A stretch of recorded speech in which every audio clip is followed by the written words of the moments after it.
Hey, what's up guys? Spencer Rhodes here, and this is my review for The Walking Dead Season 10, Episode 9. So, holy crap, I'm almost in denial. Like, we're here. We're finally here. It's been such a long wait. It's been, I know the last episode was in November, right? So, it's been two and a half, 3 months since we've gotten an episode of The Walking Dead. It's just been forever. They've been giving us bits by bits, and honestly, some spoilery stuff came out, and it wasn't really, leaks. It was just kind of like people telling us what happened, and like photos showing characters that got out of the cave, and you could almost kind of pinpoint what was going to happen based off of just what, like, the trailers and reviews, stuff we're telling you, but I do have to say that I like this episode more than I thought I would. Now, I'm definitely going to have to watch it again. And out of the first 9 episodes in Season 10, I don't know where I would rate this episode. I probably liked Episode 2 more. We Are the End of the World. That's still, just without a doubt, my favorite episode of the season. And, it's not a bad thing that this episode's not better than that, because I thought that episode was perfect. This episode has the potential to be maybe my second or third favorite of the season so far. Like I said, We Are the End of the World, still my favorite, but that's no big deal. It should be number 1, because that was like a 10 out of 10 episode for me. Loved Alpha and Beta's backstory, and just an awesome, freaking awesome death, Walker killing someone, but I'm getting off topic here. It doesn't really matter that that's still my favorite episode of the season as far as ratings go. I think this episode this is probably in my top 3. So, and like I said, I still feel like I need to watch it again, but I really enjoyed it. Did Carol do some stupid stuff? Yes, she did. Daryl did stupid stuff when he got Glenn killed with Lucille. Rick did stupid stuff when he kept egging on the Saviors. The Saviors, they did kill Denise Cloyd. And go back and watch the DVD. After they killed Denise Cloyd, Dwight's like, that's it. No one else has to die. Just come with us. If Rick had just stopped, and stopped egging them on, and this is after they wiped out the compound. Could you imagine, after they wiped out the compound, Denise Cloyd dies and everything, Abraham and Glenn could have lived. They could have just started serving the Saviors, but Rick kept just pushing and pushing and pushing.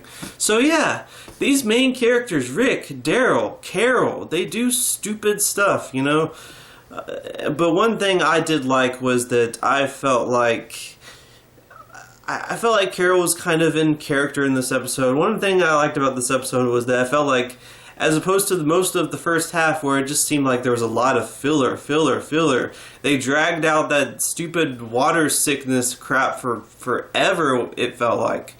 And not too much happened. Sadiq died, Dante died. That's about it. I mean, Episode 1 had some cool stuff, Episode 2 had some great stuff, and then it just kind of got into filler territory. But this episode actually felt like it actually seemed like there was a lot of stuff happening.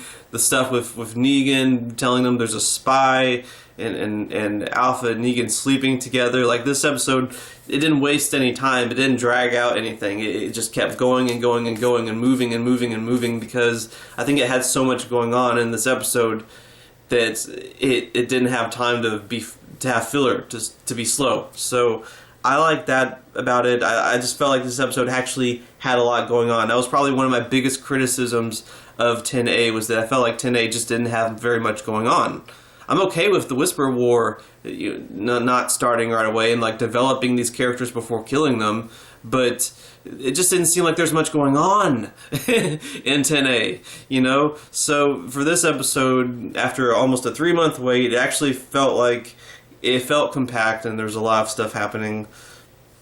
But yeah, I really liked the moments with Daryl and Carol. I mean, thank goodness for Norman Reedus and Melissa McBride for holding it down, in my opinion. I mean, I just don't know what this.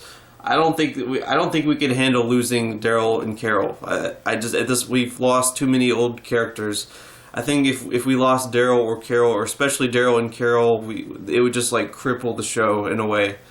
They're like the only old ones left. They're the only old ones left, man. Like, it's just, and they really, both actors give really good performances in this episode. Really, really good performances in this episode. Really good moments between Daryl and Carol. I mean, to me, they're brother and sister. There's some of those crazy people that are like, Daryl and Carol will get together romantically. Say that, agree with me, or I will kill you. They're like psychopaths. It's their way or the highway. Daryl and Carol are going to sleep together and have babies, and they're like obsessive psychopaths. I don't care about them. Screw them. If I feel like there's chemistry, then I feel like there's chemistry. It'll just be my opinion. I don't care what other people's opinions are. That's why they're opinions, and that's why there's 7 billion people in the world. But for me, Daryl and Carol are just like brother and sister. They're just like siblings. They have a deep bond, but they're brother and sister, and I think you can see that in this episode. And Kelly, man, Kelly had some good moments. Kelly's done nothing in this show, and she had some cool moments. She fought those walkers. She lost her sister, possibly. We don't really know about Connie and Magna right now. They're possibly dead. We don't know. But Kelly, she kept her cool. And she was like, no, we need to get out of here. We can't help them if we're dead. And she's just like crying and screaming and just barely holding it together. And we know she loves her sister to death. And she's still having to just do the smart thing and get out of there. And the actress that plays Kelly did a really good job after losing Connie. And we don't know if they're dead or not, but yeah, Kelly was awesome in this episode. The actress did a good job. Jerry, the close call with Jerry. Dang, I mean, I wish they didn't spoil that he lived. I really wish that they didn't like show him in photos, but it was still scary. It was still really, really scary, like really intense. Like I was worried about Jerry dying, even though I felt like they already spoiled that he lived in the photos that they released, but I was still just like really tense and really worried. And I guess he's okay. His shoe got bitten. It looked like there was like blood on it. Like, was that from the? I don't know. I went back to that part and it looked like there's 2 red holes. Like, where'd the red come from? The walkers' mouths? Like, I don't know. I mean, I hope Jerry's okay.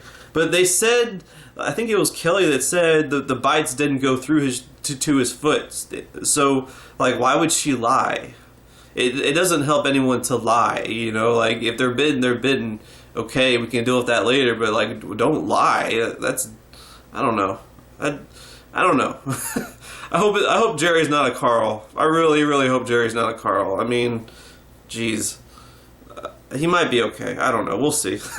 Give it a few episodes, and if he's acting like nothing happened, then he's probably fine. But yeah, close call with him. Negan and Alpha sleeping together. People kept saying, "Oh, this is so gross. Oh, this is so disgusting." I actually kind of liked how they did it. I have one criticism, and it's probably not the criticism that other people have, but as far as how they shot it, how they handled it, I think it was kind of neat, just how they just had them sleeping together. They didn't reveal too much. It wasn't too gross. Negan saying that he actually likes her with her mask on. That's something Negan would say. I believe it. I believe Negan would be like, "Oh, it's the opposite. I'm actually kind of into it." That's Negan. That's definitely Negan. The criticism I had was Negan. He knows he just gave Alpha possibly good information, maybe bad information. Who knows? Maybe she does want to kill him, but she tells him to look ahead and take his clothes off. And he starts crying and like ranting about how he still believed in what he was trying to do, and like he was acting like he was about to die, and I'm just like, Negan, damn, like calm down. Like, what makes you so sure you're going to die? She said, take your clothes off. She didn't. It could be a ritual for putting your mask on. You know, maybe the Whisperers do it. I don't know. I don't understand why he just assumed she was going to kill him and started like crying. And it's like he's trying to justify being the leader of the Saviors. And I was kind of hoping that he started to feel bad about that. But when he thought he was going to die, he was ranting about how, oh, I saved people. That's like season 8 Negan has completely returned. Like, I don't know. I mean, hopefully he's changed, but he was trying to justify everything he did in the past, and I was hoping that being locked up and everything and seeing the world that Rick built would I mean, I felt like Negan was he kind of regretted the person he used to be, but I don't know. I mean, when he thought he was going to die, he just started ranting about it. I don't know.